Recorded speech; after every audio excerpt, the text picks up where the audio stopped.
ወንድ ከሆንክ በደንብ አዳምጠኝ። ጨክነ ህይወትህን ለመቀየር የሚረዱህን 5 ነገሮች እነግርሃለሁ። በተለይ 5ኛው በጣም ወሳኝ ነው። ህይወታቸውን ጨክነው ለመቀየር የሚጥሩ ጓደኞች ካሉክ ሼር አድርግላቸው። በደንብ ስማኝ።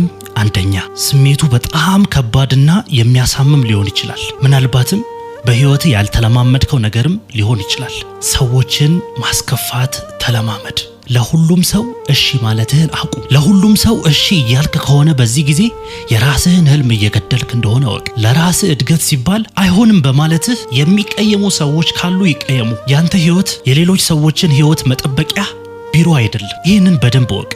ሁለተኛ፣ በህይወትህ ፕላን ቢ የሚባለውን ነገር አቃጥል ወይም ደግሞ ብዙም ተስፋ አታድርግበት። ይሄ ካልተሳካ ወደዚያኛው ሄዳለው የሚል አማራጭ ሲኖርህ አእምሮህ ሙሉ አቅሙን አይጠቀምም። ወደ ፕላን ቢ መመለሻ ድልድይህ አፍርስ። አማራጭ ማጣት ታላቅ ጉልበት ይሰጣል። ምርጫህ ማሸነፍ ወይም መጥፋት ሲሆን በእርግጠኝነት ታሸንፋለህ። ሶስተኛ፣ መሰላቸትህን ውደድ። ጊዜህን የሚወስድብህን ነገር ሁሉ አቋርጥ። ለምሳሌ ስልክህን አስቀምጥ፣ ፊልም አትይ፣ ሙዚቃ አትስማ። ዝም ብለህ ከአእምሮ ጋር ብቻ ተቀመጥ። አሁን ያለው ትውልድ ስኬታማ የማይሆነው መሰልቸትን ስለሚፈራ ነው። ታላላቅ ሐሳቦች የሚፈልቁት ወይም ደግሞ የሚነሱት አእምሮ ከመረጃ ብዙ ርቆ ሲያርፍና ጊዜ ሲያገኝ ብቻ እንደሆነ ወቅ። አራተኛው ደግሞ ለራስህ ያለህ ርህራሄ ግደለው። በጣም ከባድ እንደሆነ አውቃለሁ።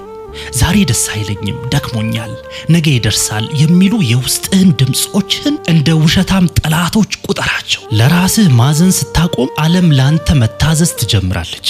ስሜትህን ሳይሆን ብዙ ሰዎች ሲናገሩ እንደሰማኸው ዲሲፕሊን ይምራ።